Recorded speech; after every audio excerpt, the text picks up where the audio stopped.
नमस्ते बच्चों, my self Jaiswal sir. हम पढ़ रहे हैं class 12th chemistry solutions chapter number 2।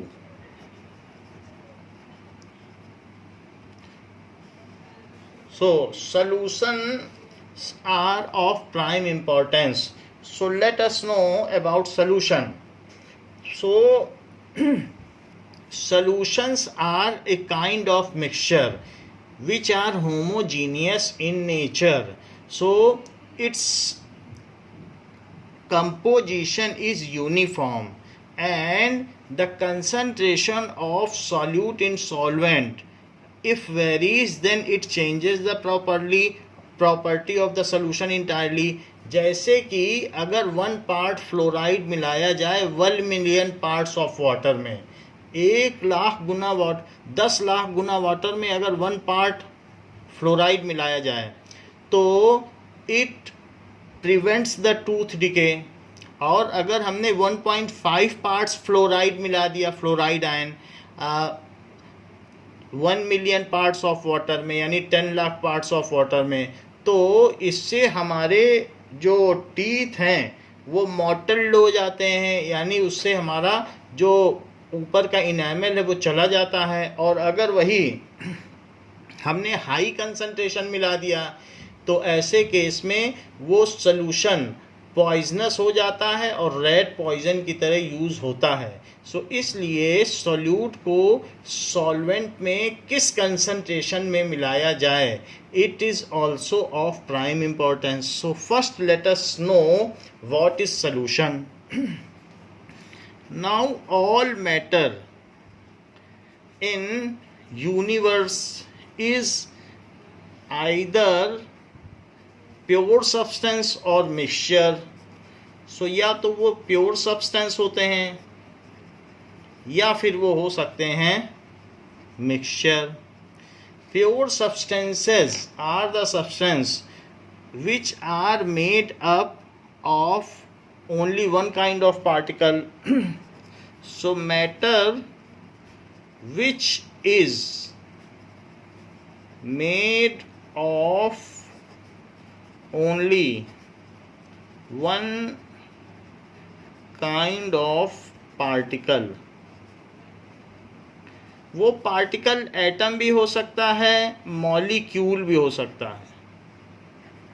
Molecule भी हो सकता है, मॉलिक्यूल किसी भी चीज़ का हो सकता है, कंपाउंड का भी हो सकता है, जैसे H2O, तो ऐसा भी हो सकता है, या C6H12O6 का भी हो सकता है, या C12H22O11 दैट इज चीनी, केन शुगर, सुक्रोज का भी हो सकता है। तो कुछ भी हो सकता है, लेकिन एक ही तरीके के पार्टिकल होनी चाहिए उसे प्योर सब्सटेंस कहते हैं।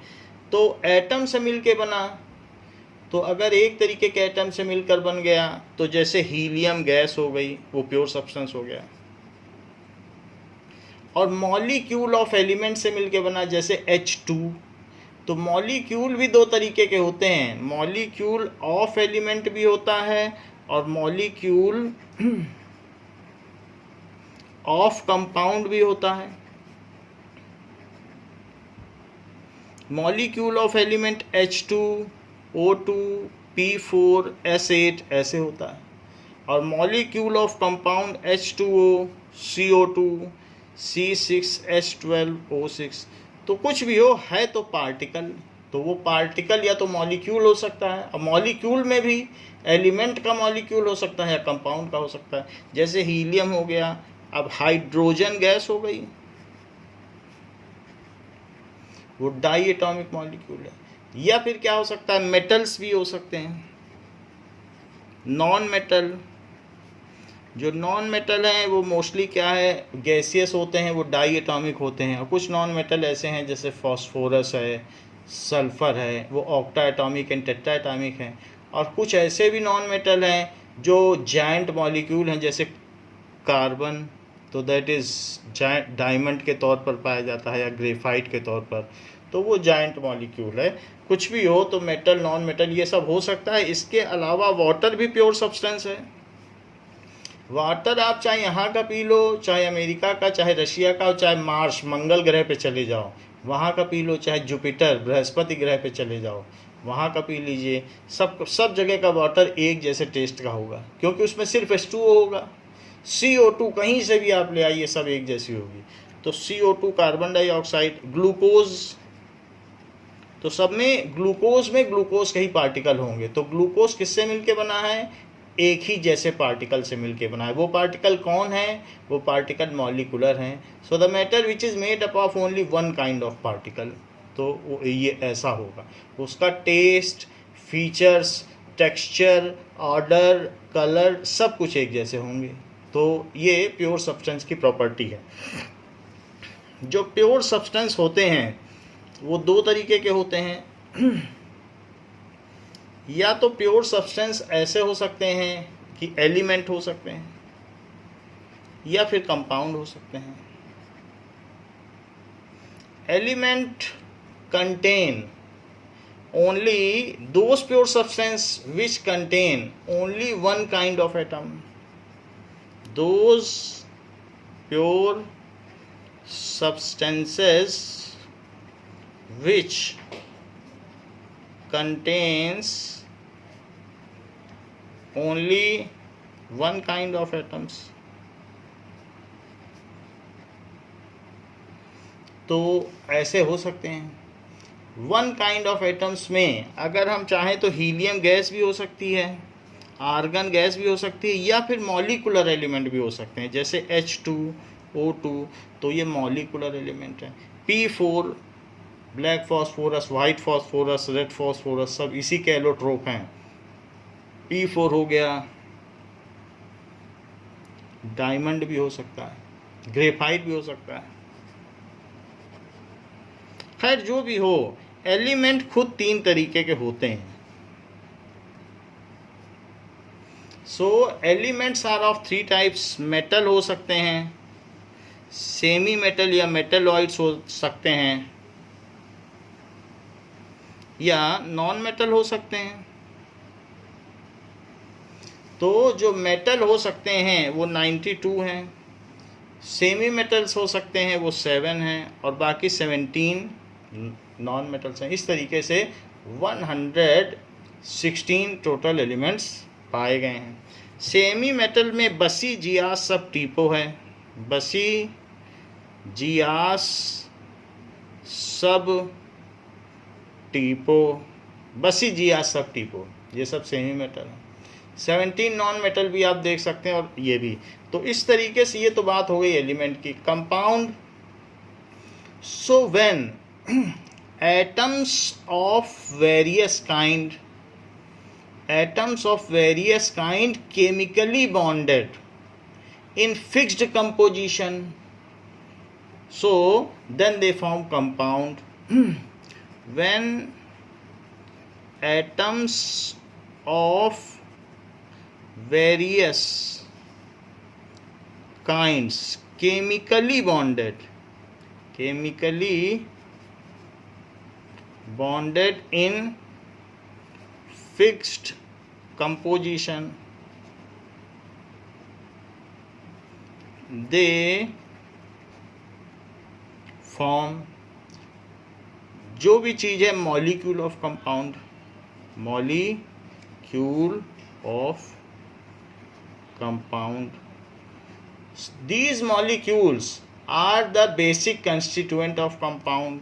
These molecules are basic constituent of compound। लेकिन फिर भी ये प्योर सब्सटेंस है, क्योंकि एक ही तरीके के पार्टिकल हैं तो वो प्योर है। जैसे हम कोई भी चीज़ बोलें कि क्या वो प्योर है, कोई शुगर है वो प्योर है, प्योर वाटर है, तो उसमें फिर कोई दूसरी इम्प्योरिटी नहीं होगी। तो इस प्योर सब्सटेंस में वाटर आ जाएगा, CO2 आ जाएगा, कुछ भी आ सकता है, नमक NaCl हर जगह का एक जैसा होगा, C6H12O6 हो सकता है, या C12H22O11 हो सकता है। ये सब प्योर सब्सटेंस है। सुक्रोज, ग्लूकोज, ये सारी चीज़ें हो सकती हैं। So when 2 or more pure substance are mixed in varied composition, और ऐसे प्योर सब्सटेंस जो नॉन रिएक्टिंग हो, ऐसा ना हो कि वो आपस में रिएक्ट करके बॉन्ड बना लें और नया प्रोडक्ट बना लें।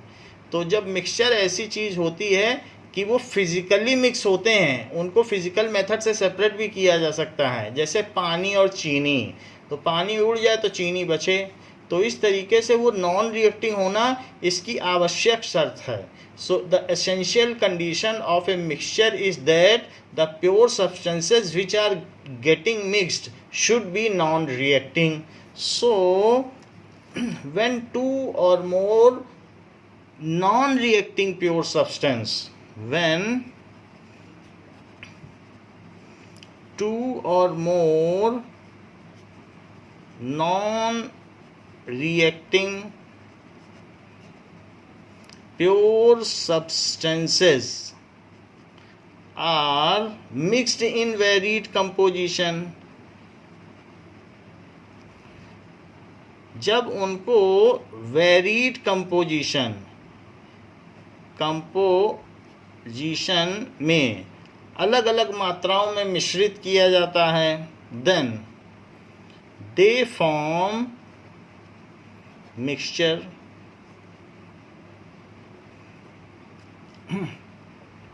जैसे गुरुद्वारे में शरबत बटता है तो वहाँ पर पानी में कोई शरबत में ज़्यादा चीनी डाल देता है, कोई कम चीनी डाल देता है, एसेंस कोई कम डाल देता है, ज़्यादा डाल देता है, तो अलग अलग जगहों का अलग अलग शरबत होता है. सो वो वेरीड कंपोजिशन है.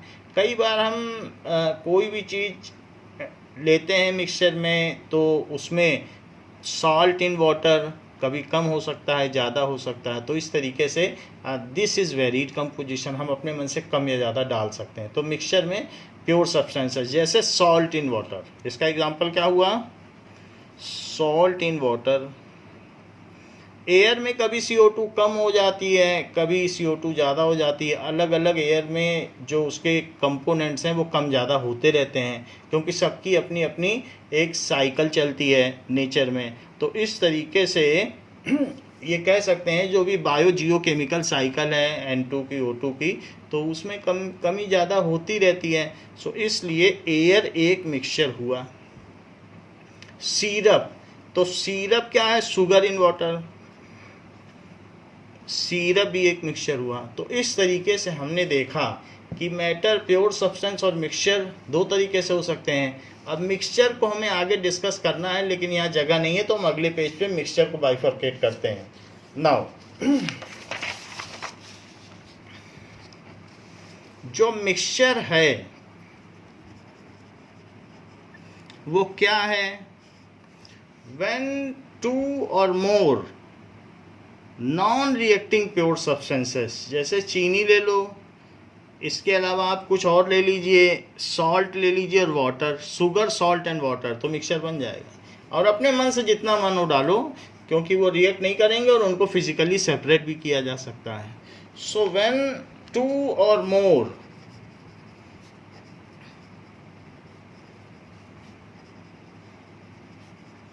non-reacting pure substances are mixed in varied composition, they form mixture. Component of mixture can be separated by physical process. जो component of mixture can be separated by physical process. उसको physical process से अलग किया जा सकता है. जैसे हम लोग कभी कभी घर में मिक्सचर खाते हैं, पापा मिक्सचर ले आए तो उसमें क्या हुआ कि भुजिया का भी टेस्ट है, मूंगफली का भी टेस्ट है, गाठिया का भी टेस्ट है, या और भी कोई चीज़ पड़ी है तो उसका भी टेस्ट है. हर चीज़ का टेस्ट आता है.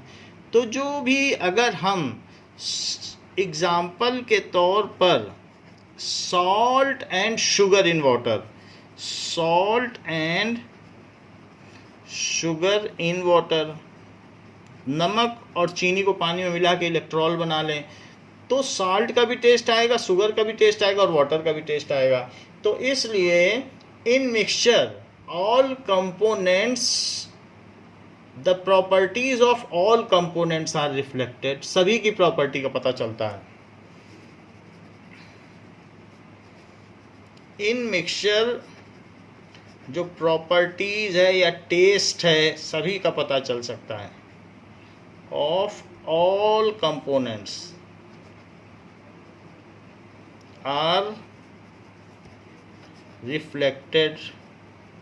और इनको फिजिकल प्रोसेस से अलग किया जा सकता है, जैसे winnowing, evaporation. So different components can be separated by, हम लोगों ने 13 तरीके के फिजिकल प्रोसेस पढ़े थे, मैग्नेटिक सेपरेशन 9th में पढ़े थे। तो crystallisation, distillation, fractional distillation, chromatography और इस तरीके से इवोपरेशन, विनोइंग। तो ये सारे जो प्रोसेस हैं, picking up method, filtration, sedimentation, ऐसे हमने बहुत सारी चीज़ें पढ़ी थी। तो उन सभी प्रोसेस से हम मिक्सचर के सभी कंपोनेंट्स को अलग कर सकते हैं। सो दोस प्रोसेस वी विल, अगर कहीं एनकाउंटर होगा तो हम फिर से देखेंगे। तो ये बात हो गई, और सभी के इसकी प्रॉपर्टी होती है। However in case of pure substances, in case of pure substances, components do not show their properties, जो उसके कंस्टिट्यूएंट कंपोनेंट्स हैं। So constituents do not show their properties, ऐसा प्योर सब्सटेंसेस में होगा। जैसे कि H2+O2 को मिलाया तो प्योर सब्सटेंस बन गया वाटर, प्योर सब्सटेंस। क्यों? क्योंकि ये केमिकली कंबाइन कर लिए। अभी वाटर में से अगर आप मुंह डाल दें आपका पानी में, कहते सांस लो, इसमें तो ऑक्सीजन है, तो आदमी सांस नहीं ले पाएगा ऑक्सीजन, चाहे उसका दम घुट के मर जाए, क्योंकि उसमें से ऑक्सीजन निकल ही नहीं सकती है। तो इस तरीके से H2 और O2 होते हुए भी वो उसमें से नहीं ले सकता। जबकि एयर में किसी का सर छोड़ दिया जाए तो वहाँ पे O है और वो सांस ले सकता है, लेकिन इसमें से नहीं ले सकता। जहाँ पर हाइड्रोजन एक फ्यूल है, तो हाइड्रोजन एज ए फ्यूल, अगर किसी भी चीज़ में गैस है, इसको जलाओ तो हाइड्रोजन बिल्कुल फ्लेम के साथ जलती है, तो ये फ्यूल है। और ये क्या है बताइए? इट एड्स इन बर्निंग, ये जलने में सहायक है। और ये फायर एक्सटिंग्विशर है, ये आग बुझाती है। तो देखो बिल्कुल अलग प्रॉपर्टी हो गई। एक यहाँ ईंधन है और एक ईंधन को जलाती है और एक आग को बुझाती है। So fire extinguisher. ऐसे ही हम यहाँ पर बात देखते हैं कि 6C प्लस 6H2 और प्लस 3O2, तो कोयला, हाइड्रोजन और ऑक्सीजन मिला देने से ग्लूकोज बन गया, जो मीठा होता है। अब बताओ क्या चीज़ इसमें मीठी है जो मीठा हो गया? लेकिन ग्लूकोज मीठा होता है। तो हम ये कह रहे हैं कि जो प्योर सब्सटेंस है, pure substance show entirely new range of properties which are not matching any of its constituent atom. तो ये स्वीट है, ग्लूको है, ग्लूको का मतलब स्वीट, और ये कहाँ काला, कोयला तो कोई भी नहीं खाता है। सो प्योर सब्सटेंस जो भी होते हैं show entirely new range of properties which do not match with any of its constituent.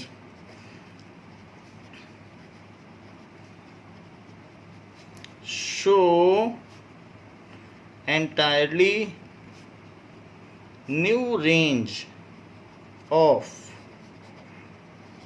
properties which do not match with any of its constituent।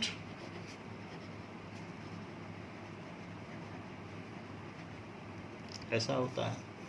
और the pure substance can be broken down into its constituent only by some chemical process। ऐसे आप चाहे distillation से, evaporation से, उबाल के, boiling से, छान के, फिल्ट्रेशन से अलग कर लें तो कुछ नहीं अलग होगा। चीनी को आप ऐसे नहीं अलग कर सकते हो। So pure substance can be broken down, उसको तोड़ना ही पड़ेगा, उसमें केमिकल बॉन्ड है। Broken down into its constituent elements, जिसमें तोड़ोगे वो तो एलिमेंट ही होंगे, element by some chemical reaction या केमिकल प्रोसेस। तो हर एक प्योर सब्सटेंस को तोड़ने के लिए अलग अलग केमिकल रिएक्शन होती है।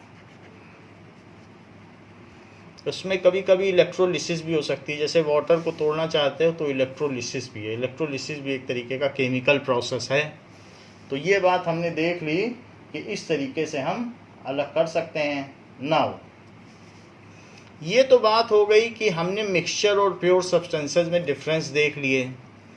अच्छा, जो मिक्सचर है उसके भी कुछ डिफरेंसेस हैं या डिवीजन्स हैं। तो मिक्सचर के क्या क्या डिवीजन्स हैं? मिक्सचर दो तरीके का होगा।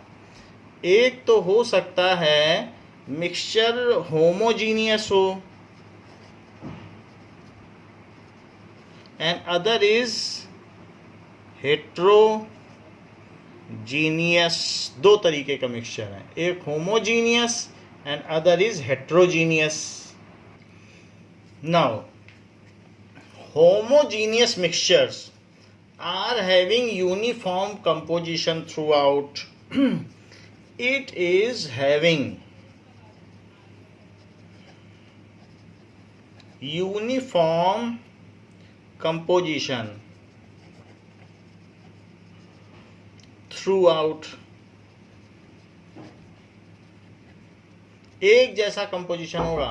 अगर मान लीजिए कि now homogeneous mixture has uniform composition throughout, so it is, जैसे कि अगर आप सिरप है या शरबत पिए तो जो पहला सिप होगा वैसा ही आखिरी सिप होगा। आप पता कर सकते हैं पूरे शरबत में एक जैसा इवन कंपोजिशन होगा। So it has even composition through out या यूनिफॉर्म कंपोजिशन थ्रू आउट होता है। तो होमोजीनियस मिक्सचर एक जैसा होगा, ये स्टेबल भी होगा। It is stable in nature. अगर मान लीजिए शुगर सिरप को बोतल में बंद करके आप चले जाएं, शुगर सिरप हो, लिम्का हो, और भी जो भी चीज़ें हों, तो वो बिल्कुल 10 महीने तक भी लिम्का रखा रहेगा तो बिल्कुल उसमें कोई चीज़ नीचे नहीं बैठेगी, वो एक जैसा रहेगा। सो it is quite stable in nature. It is quite stable in nature. तो ये स्टेबल होता है। जबकि मिल्क ऐसा नहीं है। अगर आप मिल्क को फ्रिज में रख दो तो उसकी मलाई ऊपर आ जाती है, तो मिल्क हिट्रोजीनियस है। ऐसे ही ब्लड है, तो ब्लड में जो उसका प्लाज्मा है और आरबीसी, डब्ल्यूबीसी वो अलग अलग लेयर में आ जाते हैं, तो उनको हिलाना पड़ता है। तो इस तरीके से वो भी ऐसा नहीं है। डिटॉल इन वाटर, उस केस में भी ऐसा नहीं है। अगर रखे रहोगे तो अलग अलग उसमें लेयर आ जाएगी, तो वो भी हिट्रोजीनियस है। इसी तरीके से dust in water, chalk in water, chalk नीचे बैठ जाएगी, हैवियर है, तो वो भी हिट्रोजीनियस है। लेकिन जो लिम्का है या पेप्सी है, कोका कोला है, ऐसी जो भी सॉफ्ट ड्रिंक्स हैं वो सारी एक जैसी रहती हैं। और sugar syrup and salt in water भी एक जैसा रहता है, तो वो सारे के सारे होमोजीनियस हैं। It is true solution. इसके अलावा और क्या प्रॉपर्टी है होमोजीनियस मिक्सचर की? तो हमने ये देखा कि मिक्सचर दो तरीके के हैं। तो mixture are of two type. कौन कौन से देखा? One is homogeneous on basis of composition, ये उनका डिस्क्रिमिनेशन है। So homogeneous. और दूसरा है हेट्रोजीनियस। एक को कहते हैं समांगी मिश्रण, जो समांगी हो, और दूसरों को कहते हैं विषमांगी मिश्रण, यानी असमांगी मिश्रण, अलग अलग हैं। तो हम समांगी मिश्रण की बात कर रहे हैं। It has uniform composition through out. तीसरी बात आपको क्या बताई कि it is called true solution. It is true solution. So it is also simply can be called solution, जिसके ऊपर ये चैप्टर बना है।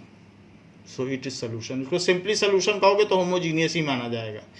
अच्छा, it's all component pass through filter paper. It's all components pass through filter paper. All component का मतलब क्या है कि मान लीजिए if there are two pure substances mixed with each other, then it is a binary solution. अगर तीन को मिला दिया, सॉल्ट, शुगर, वाटर, तो ट्राइनरी सोल्यूशन। अगर चार चीज मिला दी तो quaternary solution. So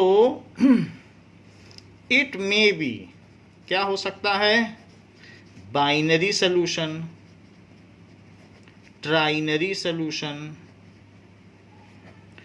quaternary solution,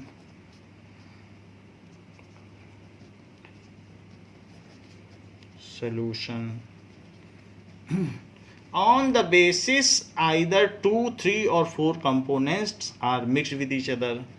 On the basis either 2, 3, 4 components are mixed with each other.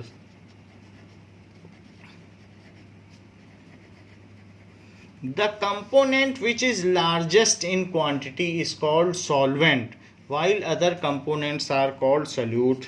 The component which is largest in amount is called solvent, उसको solvent कहेंगे। while other components are called solute, बाकी को solute कह देंगे। ऐसा होता है। The size of particles, जो इसमें homogeneous mixture में होता है, the size of particles of components, जो इसके घटक हैं उनके कणों का आकार is less than 1 नैनोमीटर। तो जो पार्टिकल का साइज है वो 1 नैनोमीटर से छोटा है। It is less than 1 nanometre, that is less than 10 to the power -9 metre, बहुत छोटा है।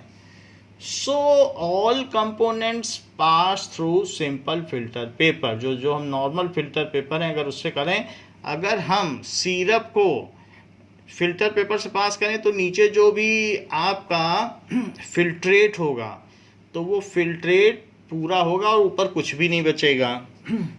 So all components pass through filter paper.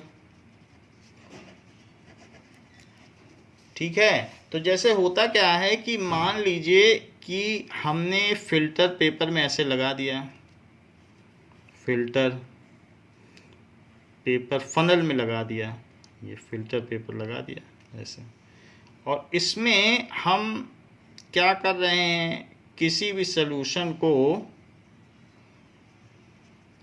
धीरे धीरे इसमें डाल रहे हैं। तो डालने पर यहाँ पर जो भी चीज़ आएगी, सो यहाँ पर जो भी चीज़ इसमें आएगी, सो ये जो चीज़ कहलाएगी दैट इज़ फिल्ट्रेट। तो जो इसका कंपोजिशन है वही इसका कंपोजिशन है, यानी ऑल कंपोनेंट्स पास थ्रू, और रेसिड्यू कुछ भी नहीं बचेगा, नो रेसिड्यू। आप ये समझ लीजिए कि जैसे आप डिस्टिल करते हो वाटर को, फिर उसको कंडेंस करके ठंडा करके आइस कोल्ड वाटर से दूसरे में टप टप टप टप गिरता रहता है, तो उसको क्या कहते हो? डिस्टिलेट। तो जब डिस्टिलेशन करते हो तो जो चीज़ दूसरे बीकर में धीरे धीरे ठंडी होकर इकट्ठी होती है उसको डिस्टिलेट कहते हो। तो जब फिल्टर करोगे किसी चीज़ को तो उसको क्या कहोगे? फिल्ट्रेट। तो यहाँ पर all component pass through filter paper and no residue is left in filter paper and no residue is left. तो ये चीज़ हो गई। अच्छा, इसके अलावा क्या होगा कि particles are so simple, so smaller, particle बहुत छोटे होते हैं, so particles are so small that they do not scatter light. Particles of homogeneous solution, of solution भी बोल सकते हो क्योंकि इसे इन जनरल सोल्यूशन कहा जा सकता है क्योंकि यही ट्रू सोल्यूशन है। आर सो स्मॉल, इतने छोटे हैं that they can not scatter. जैसे मोती की माला जमीन में तेजी से पटको तो मोतियां चारों तरफ बिखर जाती हैं, उछलने लगती हैं, इसको कहते हैं स्कैटरिंग। ऐसे लाइट जब किसी बड़े पार्टिकल पर गिरती है तो चारों दिशाओं में उछलने कूदने लगती है, तो उसको कहते हैं लाइट की स्कैटरिंग। सो या प्रकाश का प्रकीर्णन। सो दे कैन नॉट, ये ऐसा नहीं कर सकते क्योंकि बिल्कुल छोटे छोटे हैं, तो इस पर लाइट इस पर गिरकर बिखरता नहीं है बल्कि इनके बगल से निकल जाता है। तो वो चीज़ हो गई। जैसे नीडल के ऊपर मोती की माला मारो तो नीडल क्या कर पाएगी? वो तो नीडल से टेंजेंशियली टकरा के मोती निकल जाएगी। वही चीज़ यहाँ होती है। बड़ी सरफेस होनी चाहिए तभी तो टक्कर होगी। They can not scatter light. So, और जैसे आप सिनेमा हॉल में जाओगे तो आपको पीछे से लगेगा प्रोजेक्टर से लाइट आ रही है और वो पाथ ऑफ लाइट भी दिखाई पड़ेगा। ऐसे ही कभी कभी बहुत घने जंगल में जाओ तो वहाँ पर दिखाई पड़ता है कि सूरज से छन के रोशनी आ रही, क्योंकि प्लांट्स बहुत ऊपर हैं तो वो पाथ ऑफ लाइट दिखाई पड़ेगा। या किसी टीन की छत हो तो उसमें छोटा सा छेद हो तो पाथ ऑफ लाइट दिखाई पड़ेगा। तो इस चीज़ को कहते हैं, जो पाथ ऑफ लाइट दिखाई पड़ती है, कहते हैं कि टिंडाल इफेक्ट है। और ये क्यों होता है? अगर लाइट स्कैटर करे तो होता है टिंडाल इफेक्ट, बट यहाँ तो लाइट स्कैटर ही नहीं कर रही है। So they cannot scatter light, so they do not show path of light, so they do not give, इसलिए ये they do not give Tyndall effect। Tyndall effect, ये Tyndall effect नहीं दे पाते कि ये लाइट का पाथ दिखा नहीं पाते। तो जैसे शुगर सिरप हो गया तो उसमें हम चाहें कि शुगर सिरप में अगर हम टॉर्च से लाइट डालें तो कुछ नहीं होगा और आपको उसमें लाइट का पाथ नहीं दिखाई देगा, इस तरीके से। जैसे ये देखो, तो ये है हमारा, दिस इज शुगर सिरप। तो ये जो चीज़ दिखाई गई है ये शुगर सिरप है, और ये कुछ और हो सकता है, ये डिटॉल इन वाटर हो सकता है, या और कुछ हो सकता है। ये हीट्रोजीनियस है, सीधी सी बात। हीट्रोजीनियस टिंडाल इफेक्ट देते हैं क्योंकि उनके पार्टिकल बड़े बड़े होते हैं। ये डिटॉल इन वाटर है। और ये क्या है? सॉल्ट इन वाटर हो सकता है, शुगर इन वाटर हो सकता है, ग्लूकोज इन वाटर होता है। इसमें टॉर्च की रोशनी डाली जाएगी तो कुछ नहीं होगा क्योंकि लाइट को स्कैटर ही नहीं कर पा रहा। So it does not show Tyndall effect, इसलिए ये टिंडाल इफेक्ट नहीं देता। ये ट्रू सोल्यूशन है या ये होमोजीनियस सोल्यूशन है, जबकि ये नॉन होमोजीनियस या हीट्रोजीनियस सोल्यूशन है। It is not a true solution. इसको कुछ दिन तक रखे रहोगे तो नीचे डिटॉल बैठ जाएगा। सो it is unstable solution. Now तो बात हमने कर ली कि होमोजीनियस सोल्यूशन के बारे में। सो इसमें हमने कुछ पॉइंट्स भी देख लिए इसके अलावा भी कुछ बातें हैं कि जैसे ये देखिए, तो कुछ और बातें देख ली जाएं, इसी से कंटिन्यूएशन में है। So particles of homogeneous mixture can not be seen with naked eye. तो ये चैप्टर ही हमारा है, इसलिए इसको तो डिटेल में देखना पड़ेगा। सो पार्टिकल्स ऑफ सोल्यूशन, सोल्यूशन बोल रहे हैं तो होमोजीनियस ही समझिए, can not be seen with naked आई। इसको हम सामान्य आंखों से नहीं देख सकते। And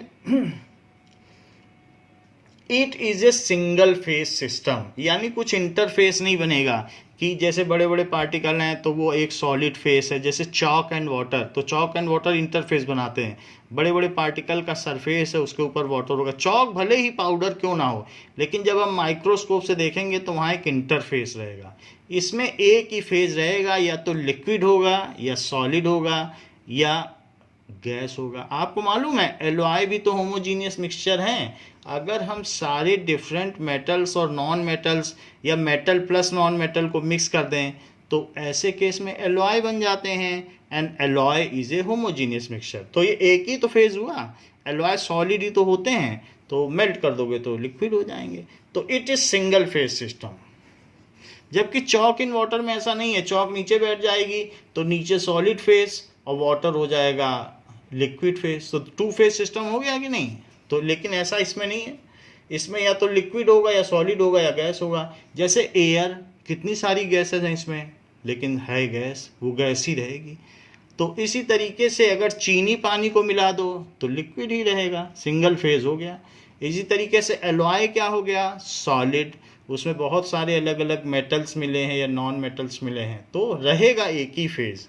it is single phase system. तो ये चीज़ हो गई। इसके एग्जाम्पल्स क्या हो गए, एलॉय भी हो गया इसका एग्जाम्पल, एयर हो गया, शुगर इन वाटर हो गया, CuSO4 इन वाटर हो गया, कोई भी साल्ट ले लो, और सॉल्ट NaCl इन वाटर हो गया। ऐसे बहुत सारे हो सकते हैं। तो वी हैव सीन कि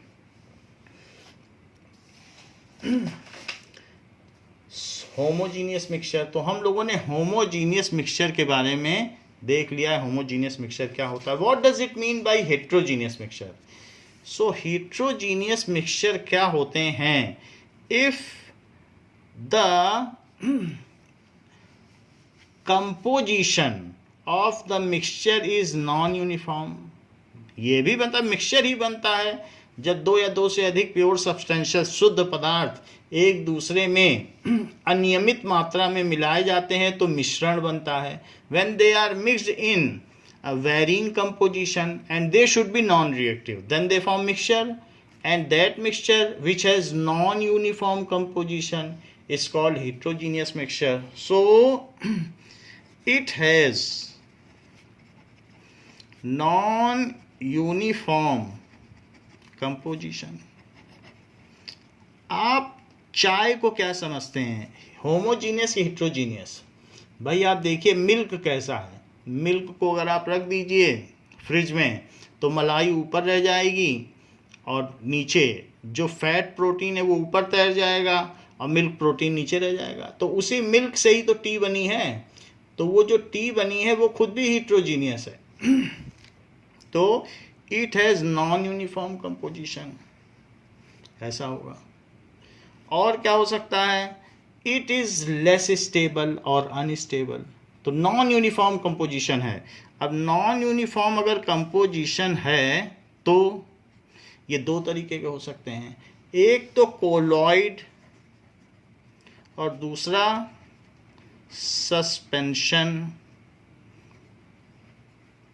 तो एक हो गया कोलॉइड और दूसरा सस्पेंशन हो गया। जहाँ तक सॉल्यूशन की बात हमने की तो वो हो गया चैप्टर 2। और इसी तरीके से अब हम बात करेंगे कोलॉइड की। तो कोलाइड भी आपकी बुक का एक चैप्टर पड़ जाएगा, that is surface chemistry, that will be chapter 5। तो ये सब अलग अलग चैप्टर में आपको बताए जाएंगे, सरफेस केमिस्ट्री है। और इसी तरीके से सस्पेंशन भी उसी में बता दिया जाएगा। तो सस्पेंशन क्या है, कोलाइड क्या है? कोलाइड थोड़ी देर तक तो स्टेबल रहेगा, लेकिन बहुत ज़्यादा देर तक स्टेबल नहीं रहेगा, और ये थोड़ी देर भी स्टेबल नहीं रहेगा।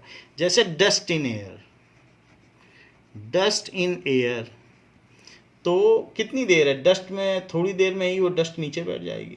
इसी तरीके से सैंड इन वाटर, बालू डाल दो पानी में, कितनी देर तक रह पाएगी? कुछ देर तक नहीं रह पाएगी। चॉक इन, पाउडर्ड चॉक डाल दीजिए, चॉक इन वाटर, बहुत थोड़ी देर रह पाएगी।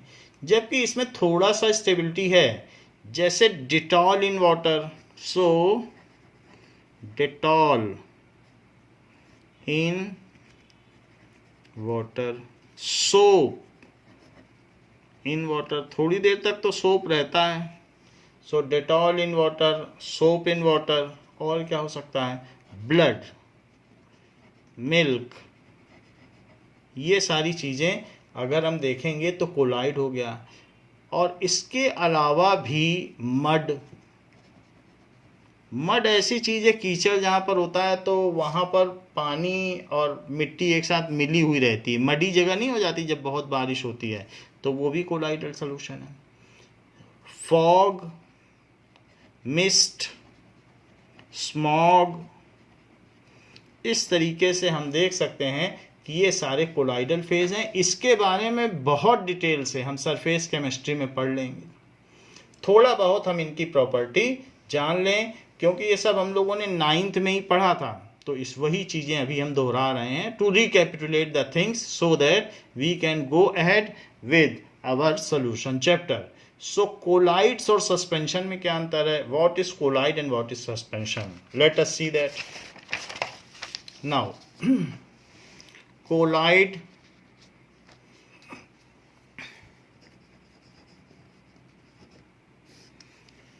तो कोलाइड में क्या है? It has non uniform composition, so size of particles is between 1 nanometer to 1000 nanometer. It is made of dispersed phase and dispersing medium. It is made of dispersed phase and dispersing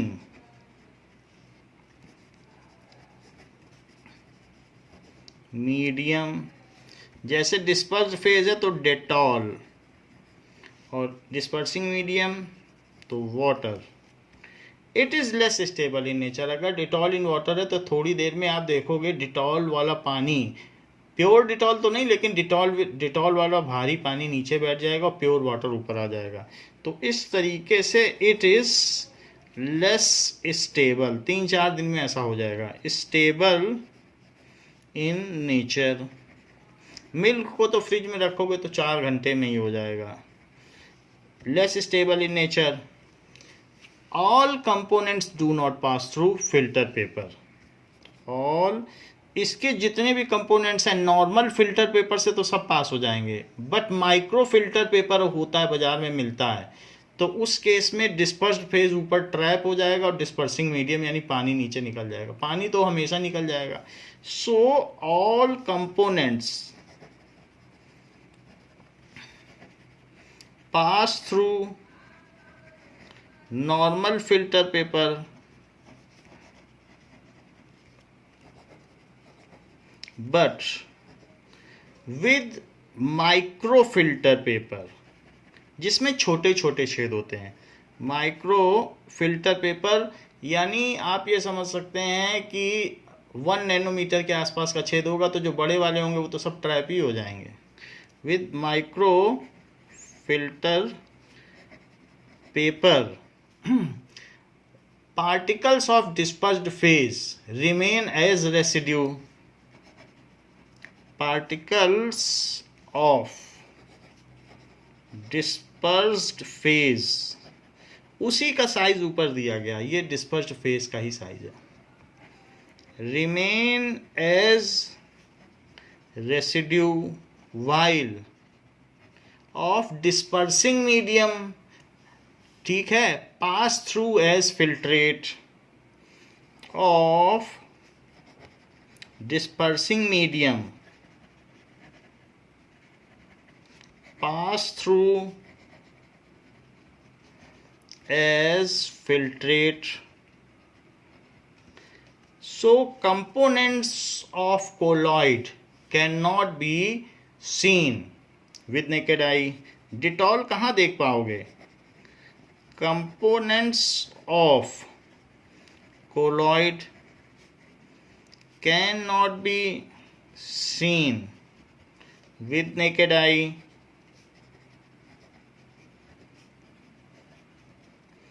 It is not a true solution. ये stable नहीं है, वास्तव में इसी के साथ लिख देना चाहिए, नेक्स्ट स्टेबल नेचर इसी को कंबाइन कर ले. Not a true solution. Particles are large enough, क्योंकि वो 1 नैनोमीटर से छोटा था, ये 1 से 1000 नैनोमीटर है, बड़ा है. Particles are large enough to, अगर इस पर लाइट पड़ेगी तो लाइट अगर पड़ेगी तो इतने बड़े पार्टिकल हैं इसके.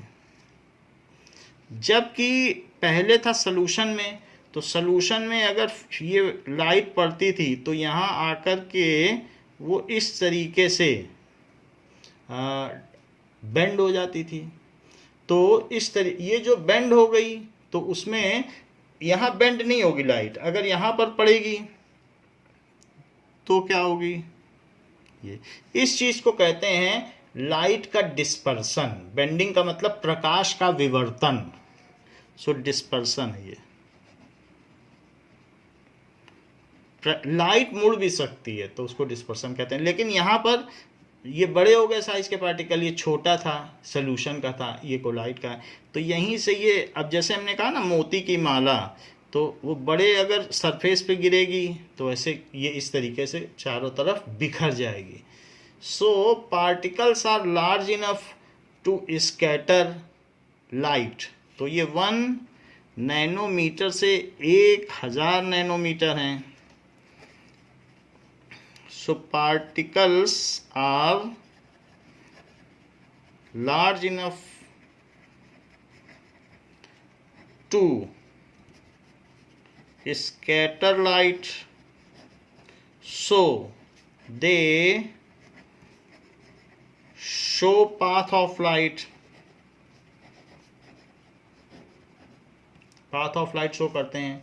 so gives Tyndall effect, इसलिए ये Tyndall effect देते हैं. so this is the reason कि इनमें टिंडाल इफेक्ट है.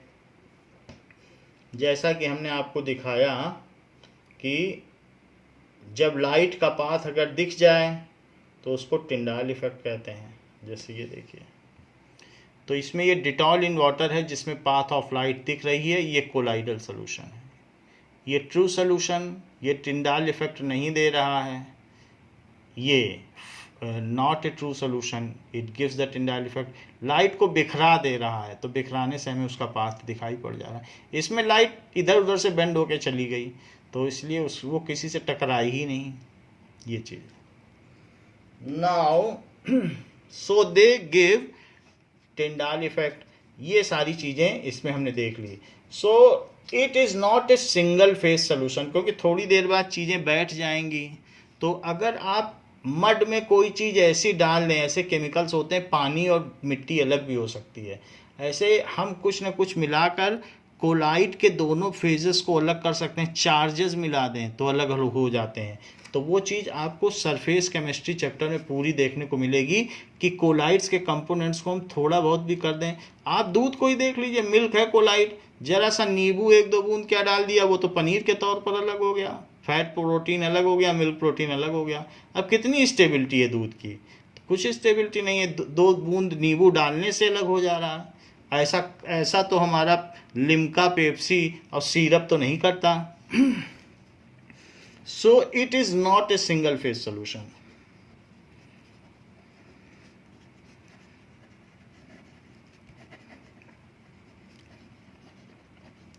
सॉल्यूशन ऐसी बात है, ब्लड को भी हमें हिला के ही डालना पड़ता है जब ट्रांसफ्यूज़न होता है।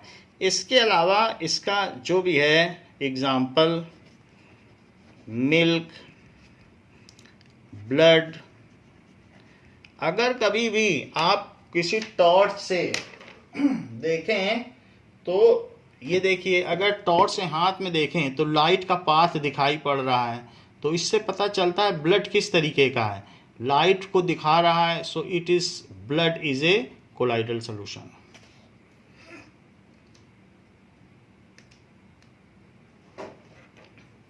Milk, blood, Dettol in water,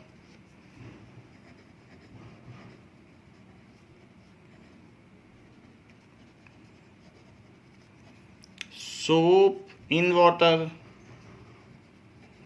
ऐसे ये सारी चीज़ें हैं। अब हम बात करते हैं तीसरी चीज़, that is suspension. The size of particle is greater than 1000 nanometre. The size of particle is greater than 1000 nanometre. तो 1 नैनोमीटर से इसका साइज ज़्यादा होता है, कोलाइड से भी बड़ा होता है। Second, it is highly unstable in nature. जो सस्पेंशन है वो कैसे होते हैं? जो निलंबन।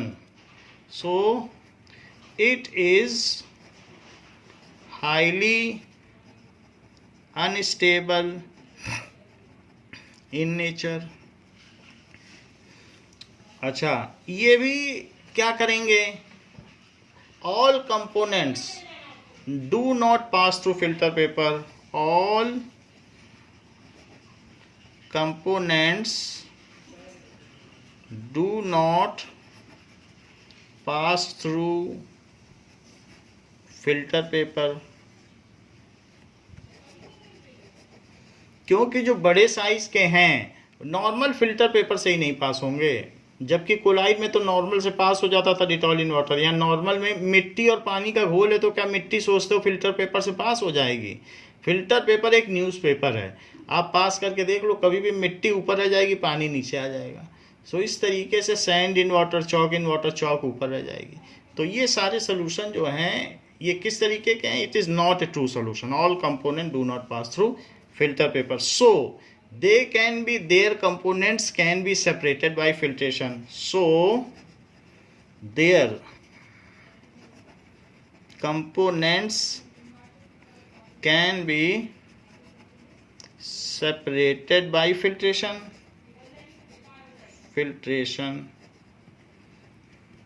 Particles are large enough to scatter light. Particles are large enough to scatter light। ये प्रकाश का प्रकीर्णन कर सकते हैं, scatter light, hence show path of light। hence show path of light and gives Tyndall effect। so ये Tyndall effect भी देते हैं, they give Tyndall effect. They can be seen with naked eye. क्या अगर पानी में चौक डाल दोगे तो चौक आप देख पाओगे? अगर डस्ट पार्टिकल हो, जैसे सनलाइट पड़ रही हो टीन शेड के अंदर से, तो आपको डस्ट पार्टिकल चांदी जैसे चमकते हुए दिखाई पड़ते हैं। जब भी छोटी सी कोई टीन में छेद होता है, सनलाइट गिरे तो उसमें देखते हो कि छोटे छोटे डस्ट पार्टिकल होते हैं, वो अटखेलियाँ करते हुए दिखाई पड़ते हैं। So they can be seen with naked आई।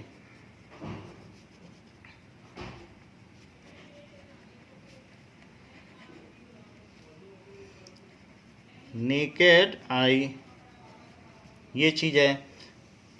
और they are not true solution, they are not true solution, ये ट्रू सोल्यूशन नहीं होते, ठीक है, हाईली अनस्टेबल होते हैं, ट्रू सोल्यूशन भी नहीं होते। जैसे इसके एग्जांपल देख लो। सो डस्ट इन एयर, सैंड बालू in water, chalk in water, इस तरीके से ये इनके एग्जाम्पल्स हुए।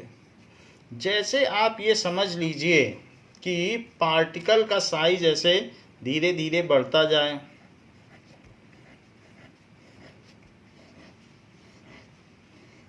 ऐसे, तो हम ये कह सकते हैं कि अगर ये पॉइंट है 1 नैनोमीटर और ये पॉइंट है 1000 नैनोमीटर और इसके आगे ये, तो यहाँ से लेकर आगे वाले सारे सस्पेंशन हुए,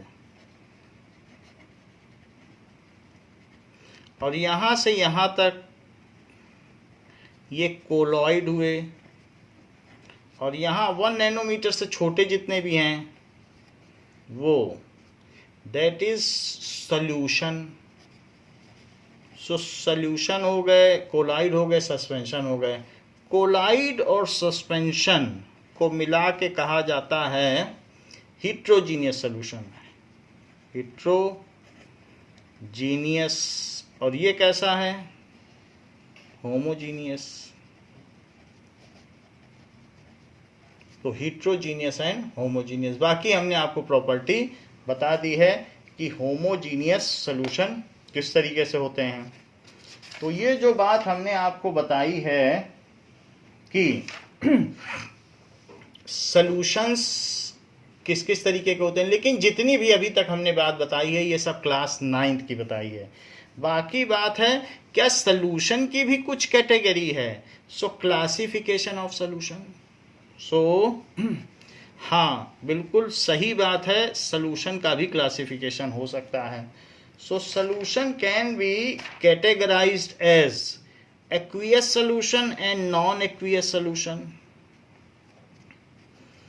That is aqueous or non-aqueous. If solvent is water, then it is aqueous solution. If solvent is water और नॉन एक्वियस सोल्यूशन, मान लीजिए किसी कोई इथेनॉल में मिक्स किया गया है या किसी और चीज़ में, बेंजीन में मिला दी कोई चीज़, तो if solvent is other than water, जैसे आयोडीन इन एल्कोहल, तो टिंचर आयोडीन बन जाता है। सो आयोडीन इन इथाइल एल्कोहल, और ये कुछ भी, इथेनॉल इन वाटर, विस्की में पानी मिला दिया। तो इस तरीके से सॉल्यूशन के ये टाइप्स हैं। It is on the basis of solvent, ये जो मैंने आपको टाइप बताया है, it is on the basis of solvent. अब देखिए सॉल्यूशन और कितने तरीके के हो सकते हैं। सो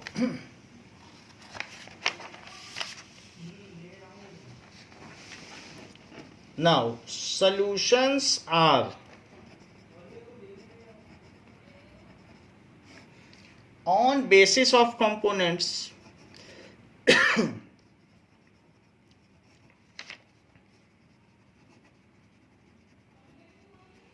सो ये दो तरीके के हो सकते हैं और ज़्यादा तरीके के भी हो सकते हैं। इन जनरली टू टाइप्स के हो सकते हैं। अगर दो कंपोनेंट हों तो बाइनरी सोल्यूशन हुआ,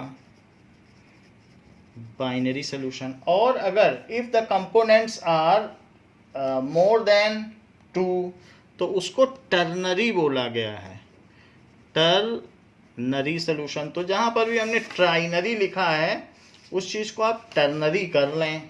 सो ये चीज़ यहाँ पर हमने लिखी है ट्राइनरी, तो यहाँ पर आपको क्या कर लेना चाहिए, टर्नरी। बुक बता रही है टर्नरी, टर्नरी सोल्यूशन।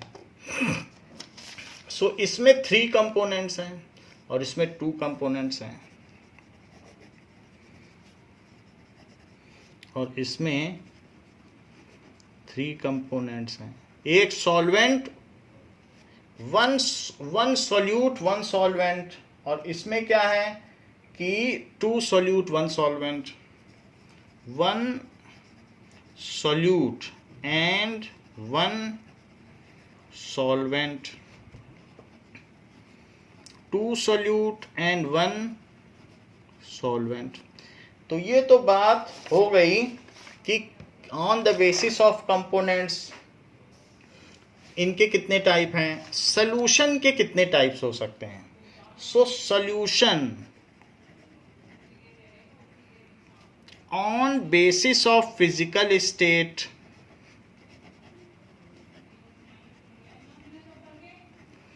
तो इसके फिजिकल स्टेट के बेसिस पर सॉल्यूशन के कितने टाइप हो सकते हैं। So there are 9 types. जरा देखें कौन कौन से टाइप्स हो सकते हैं। So type of solution,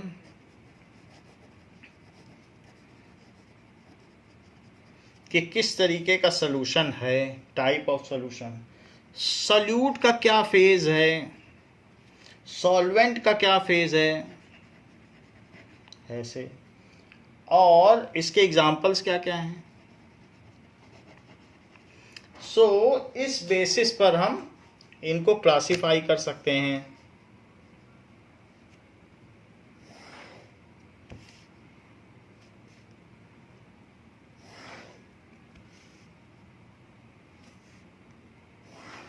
There are 9 types of solutions on basis of phase। तो देखें तो कौन कौन से हो सकते हैं। Now first is solid solution, solid हो जाए।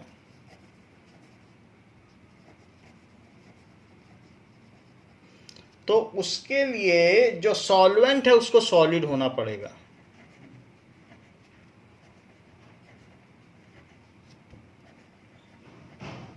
तभी सॉलिड बनेगा। हाँ, air in solid, gas in solid, gas solute हो और gas in solid, liquid in solid और सॉलिड इन सॉलिड, ऐसा भी हो सकता है। तो गैस इन सॉलिड कैसा है आपको मालूम है। हाइड्रोजन गैस पैलाडियम और प्लेटिनम में हाई अमाउंट में एब्जॉर्ब हो जाती है। तो पैलाडियम एंड प्लेटिनम को as a hydrogen source use किया जाता है। तो H2 इन पैलाडियम या फिर प्लेटिनम, उसमें जितने इंटरस्टिशियल साइट्स हैं उसमें सब में हाइड्रोजन भर जाती है।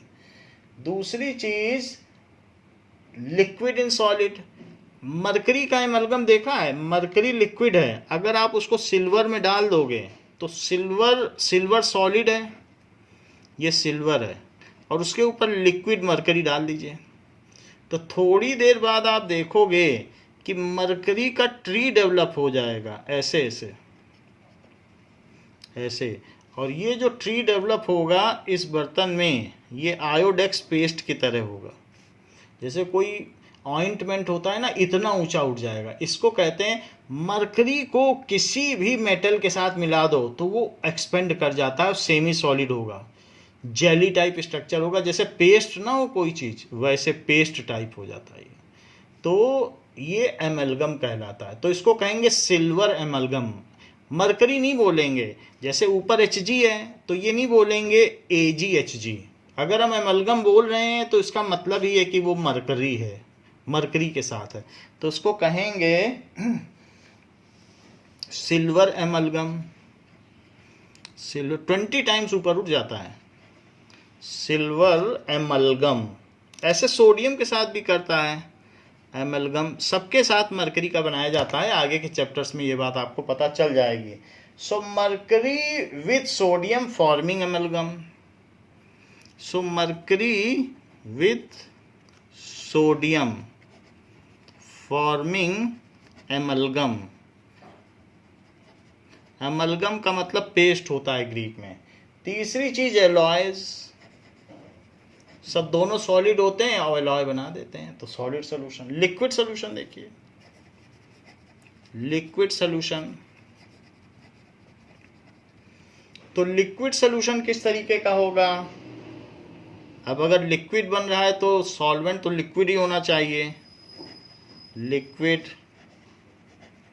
लिक्विड लिक्विड, हाँ, यहाँ पर गैस इन लिक्विड हो सकता है, लिक्विड इन लिक्विड हो सकता है, और सॉलिड इन लिक्विड हो सकता है।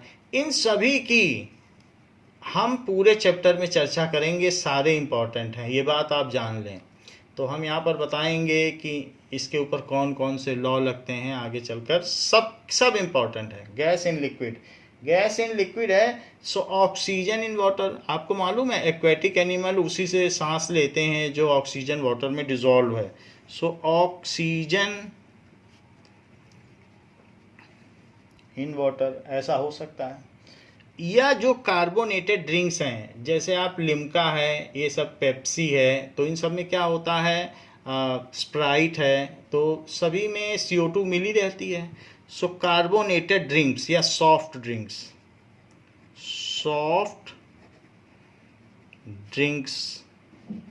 सोडा वाटर, सोडा वाटर में CO2 प्लस वाटर होता है, स्वीट नहीं होता सोडा वाटर, तो सोडा वाटर।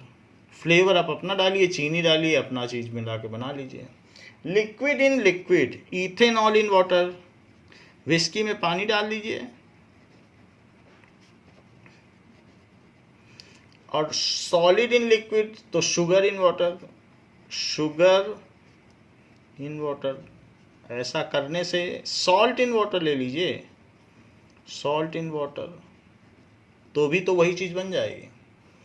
ऐसा हो सकता है गैसियस सॉल्यूशन, तो चीजें गैस में होनी चाहिए, सॉल्वेंट गैस होना चाहिए।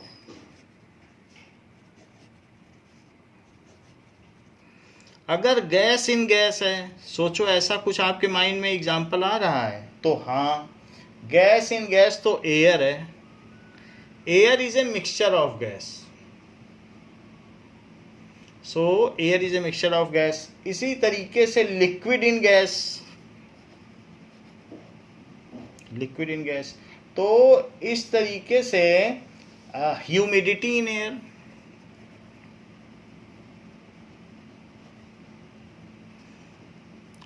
वाटर वेपर ऊपर उठती हैं। क्लोरोफॉर्म, क्लोरोफॉर्म वैसे लिक्विड है, लेकिन जैसे ही इसको छोड़ोगे ये गैस बन जाता है, उड़ जाता है। सो CHCl3, क्लोरोफॉर्म जो एनेस्थीसिया है, CHCl3 निश्चेतक के रूप में इस्तेमाल होता है इन एयर। और तीसरी चीज सॉलिड इन गैस, सॉलिड, कभी कपूर को छोड़ दो, कैम्फर, तो वो उड़ जाएगा, कैम्फर, कैम्फर इन एयर। और पूरे एयर में कपूर, कपूर, मंदिर में जाओगे कपूर के स्मेल आती रहेगी। या NH4Cl, आपको मालूम है वो भी तो सब्लिमेट होता है, तो NH4Cl इन एयर, तो इस तरीके से वो भी सब्लिमेट हो जाता है। Now in similar manner there is dry ice in air. अगर ड्राई आइस को भी एयर में डालेंगे तो यही काम होगा, क्योंकि वो सॉलिड है। Dry ice in air. So these are the various types of solution on basis of physical state that we have seen. There are 9 types of solutions on the basis of physical state like this, and we should know example of each. हमें हर एक का इसमें example भी जानना चाहिए कि किसका क्या क्या है. That is also of quite importance. अब हम देखेंगे कि ड्राई आइस किस तरीके से एयर में अपना मिक्सचर बनाती है. So let us see that how dry ice. तो गाइस आज एक नॉर्मल सा एक्सपेरिमेंट है गाइस. एक्सपेरिमेंट नहीं कहेंगे गाइस, आज मैं मतलब बनाने जा रहा हूं ड्राई आइस. मैंने एक पिछले भी वीडियो बनाई थी, उस पे आप लोगों का बहुत अच्छा मतलब सपोर्ट रहा कि मतलब बहुत अच्छा है, बट हमें फिर इसके रूट्स बड़े बड़े स्टोन्स भी हैं. तो गाइस ये है हमारा कैल्शियम कार्बोनेट. तो चलिए now we will see how the dry ice looks. देख So सकते हैं आप लोग guys, full to dry ice है गाइस. कोई नहीं बोल सकता है कि ये ड्राई आइस नहीं है.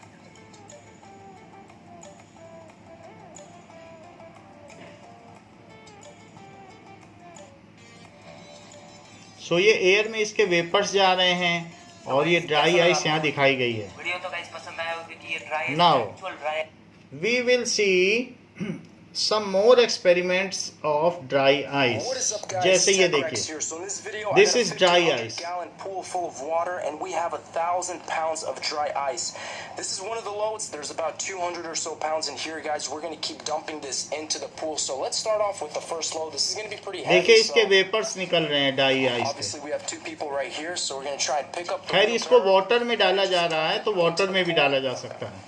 It is very cool. -29 degree Celsius इसका मेल्टिंग पॉइंट है, तो ये वाटर में डाल दिया गया. Guys, and check out that instant cloud. Look at that, guys. Only 200 pounds. We're going to put a lot more in here. I want to show you guys in detail. This looks absolutely incredible, guys. Again, this is not 100 pounds. This is not 200.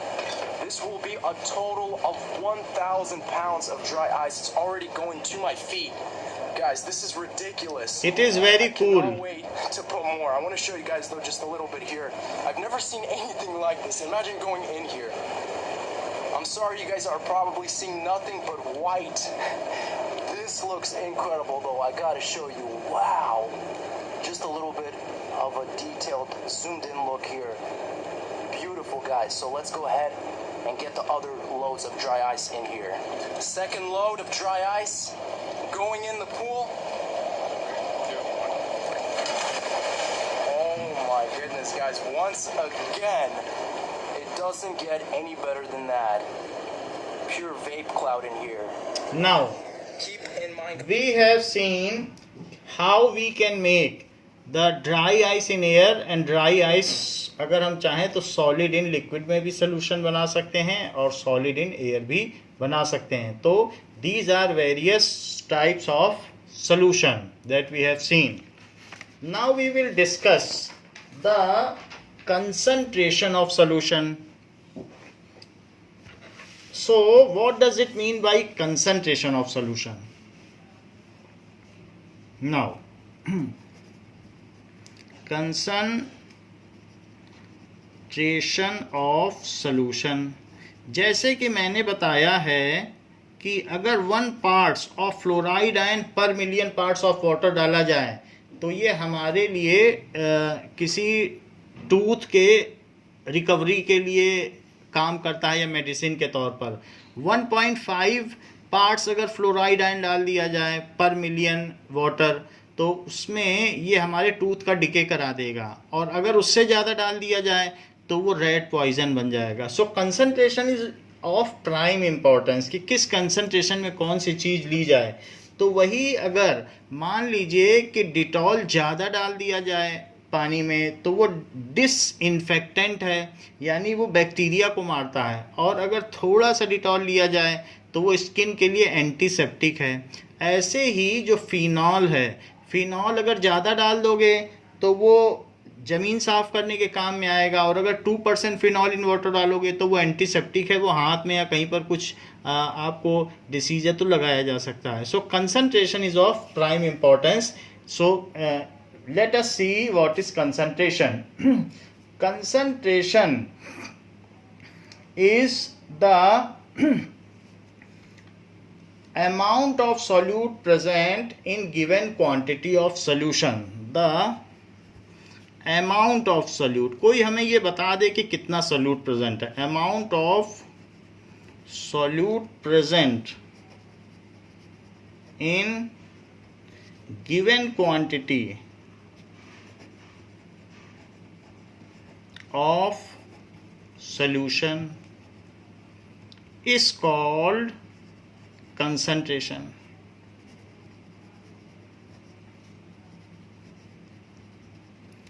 जैसे कोई अगर हमें ये बता दे कि 10 gram glucose is present in 90 gram water, तो उसने हमको सॉल्वेंट में सॉल्यूट बताया है कि इतना सॉल्यूट है एंड ये है सॉल्वेंट. लेकिन अगर इन दोनों ने मिल के एक सोल्यूशन बनाया तो वो 100 ग्राम बन जाएगा. तो कोई अगर चाहे तो वो ये भी बता सकता है कि this much solute is present in this much solvent. However that person is also free to declare that 10 gram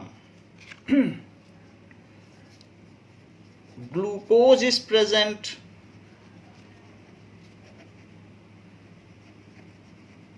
in 100 gram syrup. अब उसने सिरप कह दिया, सिरप का मतलब सोल्यूशन. सो उसने amount of solute in solution बोल दिया. तो हम जान सकते हैं टोटल 100 ग्राम सिरप है तो 10 ग्राम सोल्यूट हो गया, तो 90 ग्राम ये हो गया. तो जो कंसंट्रेशन है that can be expressed in terms of solvent and also it can be expressed in terms of solution. तो दो तरीके से बताई जा सकती है कि solute in solution, amount of solute in solvent. So concentration, किस हमें तो हिंट मिल गया कि कितना मीठा है, बाकी तो उसने जैसे भी एक्सप्रेस किया हो. So concentration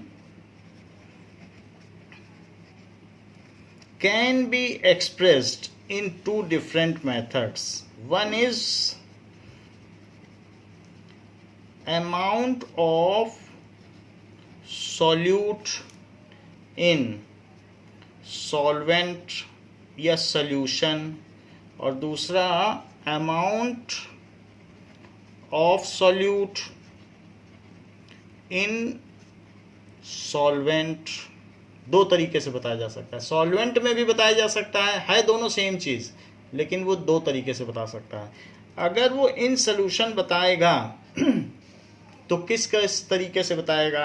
strength of solution, strength भी एक है. So strength of solution. दूसरा weight by weight mass percentage या mass by mass percentage, mass by mass percentage. Third, mass by volume percentage, mass by volume. ये भी बता सकता है कि 10 ग्राम हमने 100 ml में डाला है, ऐसा भी बता सकता है. तो mass by volume percentage we will deal with each one by one. Volume by volume percentage की कितना इथेनॉल कितने वाटर में डाला गया है, बोथ आर लिक्विड, तो वॉल्यूम बाई वॉल्यूम भी बताया जा सकता है. वॉल्यूम बाई वॉल्यूम परसेंटेज हो सकता है. So it is percentage composition, ऐसा भी किया जा सकता है. नाउ ऐसा भी किया जा सकता है जैसे मैंने बताया 1 part fluoride ion 1 million parts of water में डाला गया. तो कई जगह बहुत थोड़ा डालना पड़ता है, तो वहाँ पार्ट्स पर मिलियन देखा जाता है, क्योंकि small amount is also of quite importance. So इसलिए वहाँ पर पार्ट्स पर मिलियन, ये पार्ट्स पर 100 है और ये पार्ट्स पर मिलियन है, अंतर समझिएगा. तो ये 10 to the power 6 में कितने पार्ट्स हैं, ये 10 to the power 2 में कितने पार्ट्स हैं. सो पार्ट्स पर मिलियन यानी parts in 10 to the power 6 part, तो उसको कहेंगे पार्ट्स पर मिलियन, या इसे आप ppm भी कह सकते हैं. पार्ट्स पर बिलियन भी होता है. तो उसको PPB भी कहा जा सकता है, that is parts in 10 to the power 9 parts. 3 का अंतर पड़ जाता है, ऐसा हो सकता है। मिलियन, बिलियन, ट्रिलियन, जिलियन, तो मिलियन, बिलियन, ट्रिलियन करोगे तो 10 to the power 12, और फिर जिलियन करोगे तो 10 to the power 15। इसके बाद आ जाती है बात मोल फ्रैक्शन। मोल फ्रैक्शन, तो उस चीज़ को भी हम देखेंगे, 11th में भी देखा था। इसके अलावा बात आती है मोलैरिटी। मोलैरिटी, तो मोलैरिटी भी इसमें आ जाएगी। जो सॉल्यूट इन सॉल्वेंट है उसका सिर्फ एक ही टाइप है, दैट इज मोलैलिटी। तो these are the various forms of concentration and we will see them one by one in next class। तो बच्चों इस क्लास के लिए इतना ही। Thank you.